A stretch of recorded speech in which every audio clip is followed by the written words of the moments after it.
Now let's move on to talk about the Dangote Refinery, as it may export its petrol due to the Nigerian National Petroleum Company Limited's refusal to be the sole buyer of its product. The NNPC in a press release stated that it would only buy Dangote fuel if it was cheaper than the international market price.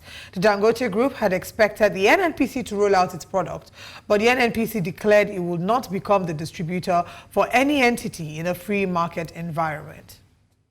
The NNPC also stated that Dangote and other domestic refineries were free to sell directly to any marketer on a willing buyer, willing seller basis. The Independent Petroleum Marketers Association of Nigeria, IPMAN, has offered to buy PMS from Dangote at any price, even if the NNPC refuses to buy. Joining us is energy expert and former chairman of the Independent Petroleum Marketers Association of Nigeria, IPMAN Rivers State chapter, Dr Joseph Obele.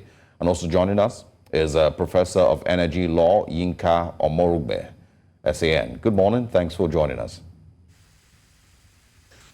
Good morning. All right, good morning. Mr. Obele, we'll begin the conversation with you. If you maybe have some measure of clarity as regarding what the pricing for the petrol products will be. We've heard different sides of the story. Initially, we did hear that the NNPC was going to become the sole distributor, the sole customer of Dangote Refinery, at least for Nigeria. But now we're seeing that there's a lot of back and forth regarding that. Do you have some clarity, and what are your thoughts regarding the latest developments? Okay, basically, all this backward and forward, or the conflict between NNPC, call it the federal government, and Dangote Refinery, is arising from two fears. And these two fears are the fear of monopoly by the government and the fear of practice of price control by Dangote Limited. Now, Dangote has always enjoyed monopoly in any sector they have been operating over the years. And following pedigree, he operates what you call the red ocean strategy, or what you call the game theory. No other competitor survives in any sector where Dangote is operating this red ocean strategy. So the basic fear of NNPC is monopoly by Dangote, having that monopoly. And then the fear of Dangote is price control. It is practically impossible for any investor to invest his rich son or capital in any sector, and you come over to give him a template for pricing or set price for that investor. And this was the basic reason why Nigerians used 21 years to advocate for a document called the PIA. And the PIA is about 2 years old today, as it was signed by the then President Buhari. Now, the question is, are we really implementing the PIA to its fullness? Because these two fears, like I mentioned, wouldn't have arisen if we are implementing the provisions of the PIA. Because the provisions of the PIA made it so clear that we should be experiencing full deregulation following the PIA. And also, Section 3 of the PIA made it clear that there should be a host community trust fund, call it 3% for the host community, equity fund for the host community. Are we implementing the whole of this? And the answer is no. Because if we are implementing the PIA to its fullness, these two fears could have been eliminated by, that's to say, in a full deregulated economy, there won't be anything called price control. Price control is the opposite of market forces, or where prices are determined by market forces. Ordinarily, any commodity should experience a free market system, not a command market economy or a control market economy like we have it now in Nigeria. I have frowned at the fact where Dangote, in one of his comments, did mention that NNPC will be setting price for Nigeria. That is not part of the provisions of the PIA. And I want to state on this category that setting of price by any man on the high place, on the low side, is contrary to the provisions of the PIA. Right. But the PIA stipulates or provides that the oil and gas downstream sector should be fully deregulated. As such, there shouldn't be a pricing template by any person or a command control market economy. It should be open for forces of demand and supply to determine the price of commodities called PMS. But truth be told, at the moment, landing cost of this commodity called PMS is close 1,000 to 1,300 naira per liter, arising from some external variables. So even as government has announced via NNPC Retail Limited that new price template should be about 890 or 880 thereabout, depending on your part location in the country, I want to put to us that there is still a provision of recovery as stated by NNPC. And that recovery, as mentioned by NNPC, stakeholders have said, have described it as payment of further subsidy in disguise. But you know, Mr. President on May 29th last year in his inaugural speech did mention that subsidy is gone. Arising from that, his word should be his bond. So it is not expected that any official of the government will come further to say government is still paying subsidy. All right, kindly hold on. I want to understand that what NNPC described as payment of or losses on PMS or importation recovery is further subsidy payment in disguise. Kindly hold on, Mr. Obele. I want us to bring in Yinka Omorogbe, you know, to also share her thoughts on the idea of full deregulation. You know, that's what, you know, we've heard about it so many times, but it seems like the Nigerian government or the NNPC continues to struggle with the regulation. Now there's, you know, bits of confusion here and there, you know, as to whether NNPC would be the sole offtaker of petrol from Dangote or not. You know, there's also, of course, in the news this morning, Dangote is even thinking about selling to the international market, you know, the petrol that Nigerians, of course, you know, should have access to. So help us understand, you know, why the Nigerian government seems to be struggling with full deregulation, as stated in the PIA. Thank you very much. Can you hear me? Loud and clear. Okay. Thank you. Yeah, thank you very much. I think that the problem really has to do with a reluctance or refusal or whatever to not implement the Petroleum Industries Act, as the previous speaker has said. Because in the first place, NNPC is not a regulator. So that's why I'm sort of baffled about Dangote talking about prices and prices having to come from NNPC. It never was even the price regulator for the industry at all. Pricing was PPPRA, as we know, in the old time. Right now, matters that have to do with the downstream, that is products, are supposed to be under the authority going by the Petroleum Industry Act. We spent such a long time on this act. The first one was submitted in 2008. We got to 2021, 13 years later, and that was when we now passed the law. Now the problem is implementation. You can't have a commercial arm that is supposed to be regulated by the regulators now being the one that is in charge of price fixing. And for me, it's perplexing as well that a private institution, which definitely knows, will now be talking and insisting on NNPC being the one that calls all the shots. So there are a lot of irregularities in the system right now. So that I think is an issue. If one goes straight into reform, you will see that there are big issues and that the Petroleum Industry Act is not being complied with. As long as it's not being complied with, we're going to have structural defects within the Nigerian petroleum industry, particularly the downstream.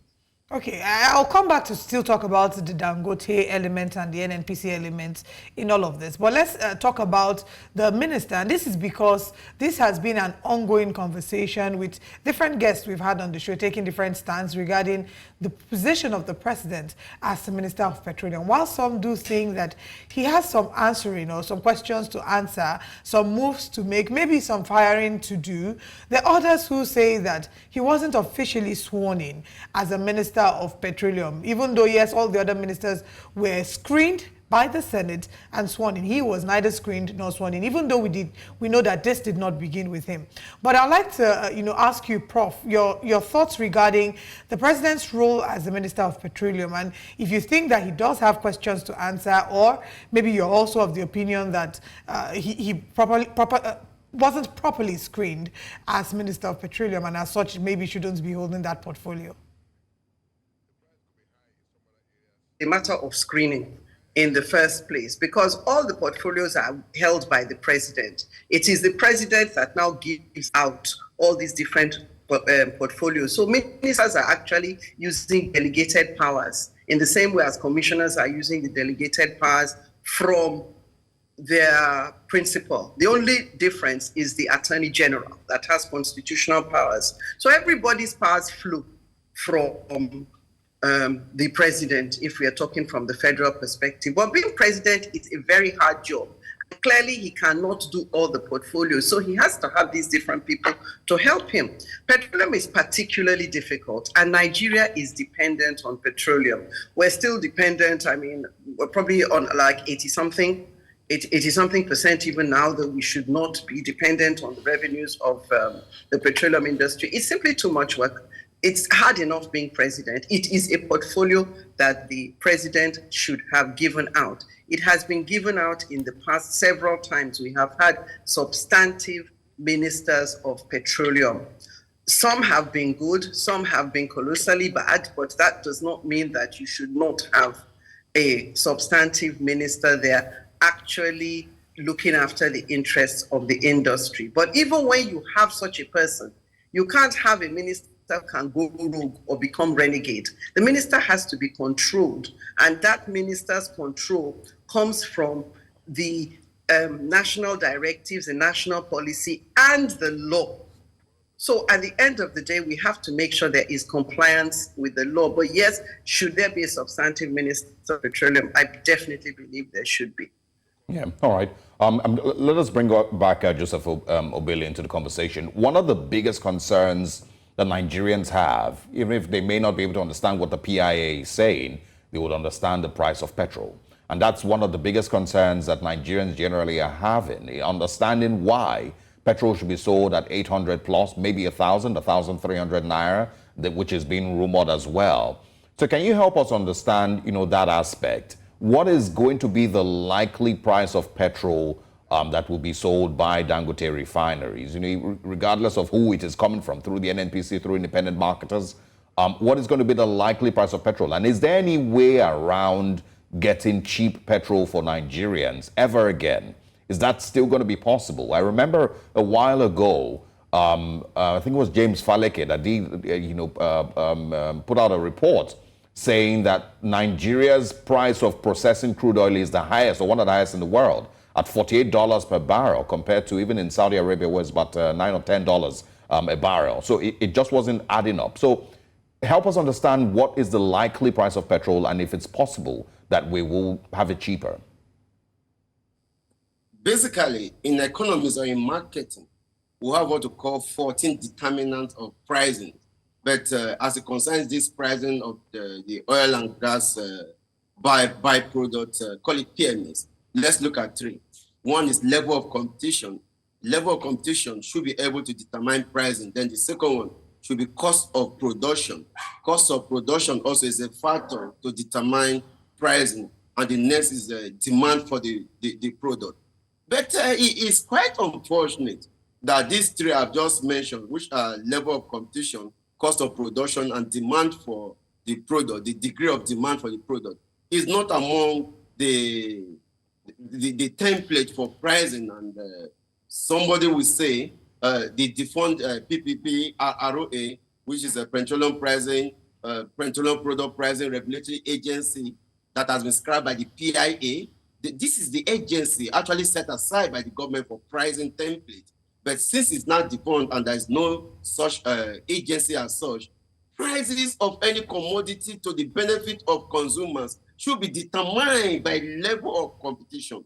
So we are advocating that the recent publication done 7 days ago by NNPC, stating that 18th of September is the last day for calling the call for bidding as it concerns the privatization of the Nigerian-owned refineries, should be hastening up. That process should be hastening up, because record have it that there is no sector that has been able to combat or to withstand intensive competition by Dangote PLC. So if we want Nigerian citizens or consumers of petroleum products to have the benefit of it or the value for this commodity, it should be that there should be a competition in this sector. Why Dangote will fix its price the operators of these government-owned refineries now to be private entities will fix their price. And also, remember, we have two modular functional refineries in Nigeria as we speak. The Watersmith Refinery at Imo State with a production capacity of 5,000 barrels per day. The Niger Delta Modular Refinery at Ahoda, Obele Community in Ahoda in Rivers State with a production capacity of 2,000 barrels per day. And it is on record that the cost of production at modular refineries cannot be as compared to the cost of production at full-scale refineries. So when Dangote is fixing its price, operators of modular refineries are fixing that price, then the private firms and government and the PIA also provide that when modular refineries operate, while private-owned full-scale refineries operate, there should also be a market for importation. And we have it on good record also that imported petroleum products from some countries are cheaper than producing these products here in Nigeria. So we are saying if the PIA is in full implementation, where people are importing from international market, Dangote is fixing its price, motor refineries are fixing a lesser price, I think consumers will have the best of value for exchange of money they will be doing for this commodity called PMS. Until then, I mean, when we are fully implementing the PIA, Nigerians will keep seeing fluctuations up and down as it concerns pricing. And if I told you that landing cost as at last week was close 1,200 naira per liter, meaning that government selling at 890 still have a little degree of subsidy payment in that direction. So Nigerians saying that we should reverse back to 580, 590, I think that seems to be. Also, I join Sarah in calling for the reversal, but I doubt the possibility because this scarcity we've been experiencing for the past 3 months is basically arising from the huge gap between the landing cost and the selling rate in Nigeria. When government was selling about 580 in Nigeria, then the landing cost was close 1,001 per liter. Meaning government was paying about 500 naira for each liter consumed by any citizen of Nigeria. So that burden constitutes what NNPC call a debt of $6.8 billion. And if they keep importing at that rate and keep selling more, I think we'll be seeing more debt accumulate for NNPC. But let me put this to you and put it on record. The next few months, we'll see further increment because I see government gradually driving to full deregulation. But as it concerns Nigeria Labour Congress, what they told us during the last negotiation of the salary of minimum wage of 70,000, they said government presented to them, I can pay you 250,000 as minimum wage, but allow me to do full subsidy removal to the tune of 1,000 something, or choose. Government gave an option. Choose 70,000 and price will remain as it is, or allow me pay 250,000 and will remove subsidy to its fullness, where Nigerians will be buying fuel 1,003, 1,004 per liter. And Labour said, no, leave it as it is, and we'll go for 70,000. So Labour is actually feeling betrayed by the federal government that having accepted minimum wage of 70,000 on the condition, on the foundation that there won't be further increment to fuel price. So I now see the agitation of Labour, but I also join the rest of Nigerians by describing the present leadership. All right, hold on. Okay, I mean, just to follow up from what nothing good will come out of them.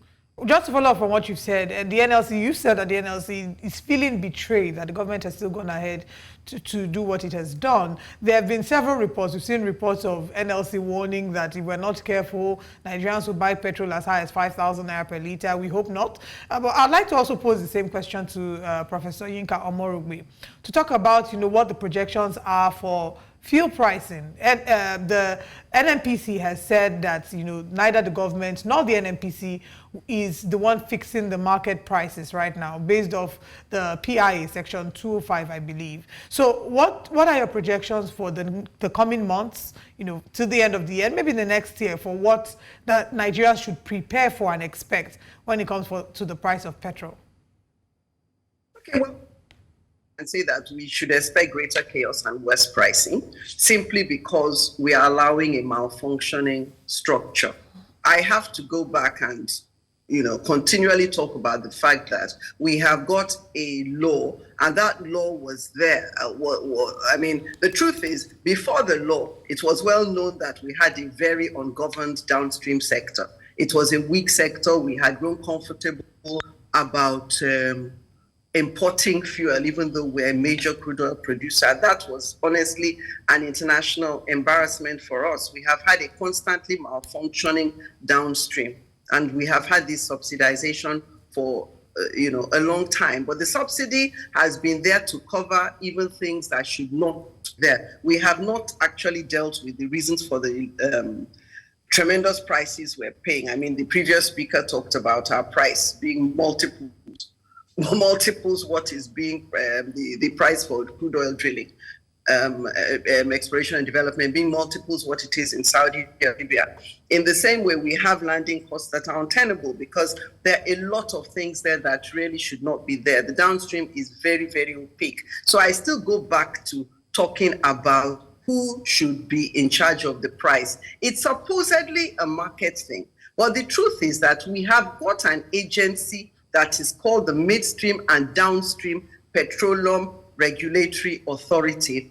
And this is its business. Its business is to maintain healthy, safe, effective, and efficient midstream and downstream operations in the country. And please note, to promote a competitive market. So we're talking about competitive markets. So where I think Dangote is just too used to being a monopoly and just too used to one take it or leave it pricing sort of behavior, whatever, because I don't quite understand why it's basically talking about price fixing and why it's going to the absolutely wrong agency, wrong organization. It's not supposed to be NNPCL. The authority is the one that is given the full powers and is in fact given the responsibility to ensure supplies of crude oil. So these are really what we have to look at. As long as this doesn't happen, we need to expect continued dysfunctionality. All right. Prof, maybe hopefully next time when we have you on, we'll have you discuss, because I remember that you used to be a legal advisor to the NNPC. So maybe next time that we have you on, we would have you discuss the possibilities of unbundling or what parts of the NNPC need to be unbundled. For, of course, maybe a better functioning NNPC going forward. But that will be next time. Thank you very much for joining us. Yeah, Prof, that won't be now. That will be next time. No problem. No problem. Joseph Obele, thank you very much for joining us as well. We'll look forward to speaking with you both again. Thank you for having me.